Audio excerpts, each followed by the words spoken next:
When did it dawn on you that something really bad had happened? When I got the phone call the next morning, and I talked with one of the co-defendants, Mr. McKenzie. What was your reaction? But he was like, last night was crazy. Check your phone. And I was like, what are you talking about? And then I looked through my phone and I saw some images of an unidentified woman. I didn't know what happened to her. And immediately, something just clicked inside of me, and I was like, what happened? I was on the way to church, and I was just asking myself, like, what's going on? Like, what's happening?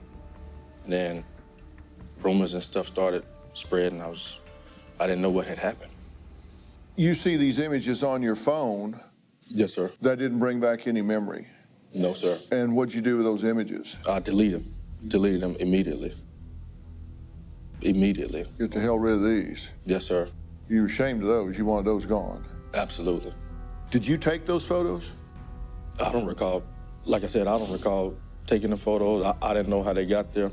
They were on your phone, though. You just don't remember whether you snapped them or somebody snapped them with your phone. Yes, sir. Did you know who it was? I did not. I didn't know what had happened to her. Did you recognize the setting? Could you tell these happened in the dorm, or?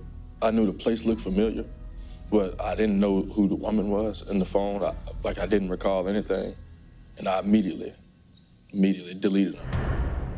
Then you guys have a meeting that's been referred to as the Popeyes. 5 of you meet at Popeyes. And what was that meeting about? At that time, the rumors had started spreading. And Chris Boyd, he was kind of like my big brother mentor type. And he was just kind of reassuring everybody that, just calm down, just calm down. It'll be all right. And y'all all decided we need to not be talking about this, need to get rid of all the images. Yes, sir. It just wasn't. Yes, sir. So this is what's been referred to as the cover-up meeting. I would call it a scared meeting. I mean, everybody was just frantic, like, what happened? What do we do? Like, everybody was just kind of, like I said, frantic. Clearly, you guys are young guys do stupid stuff. You guys tried to cover this up after the fact. There's no question about that, right?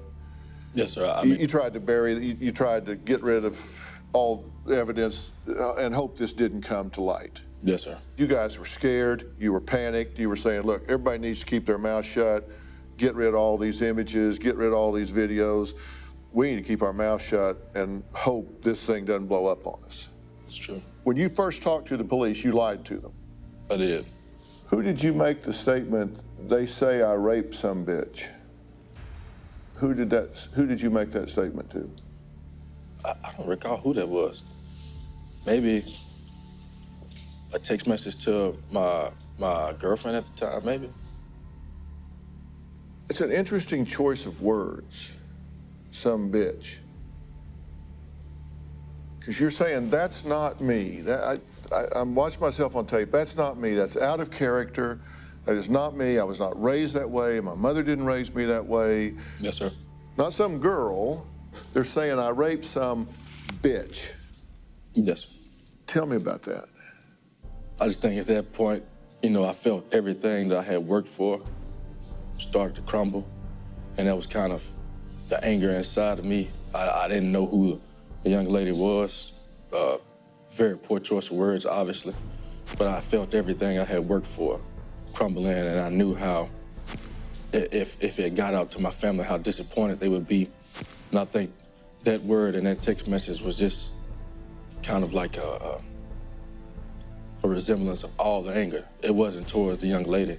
Do you have a story or a question for me? Click the link in the description and tell me what in the world is going on.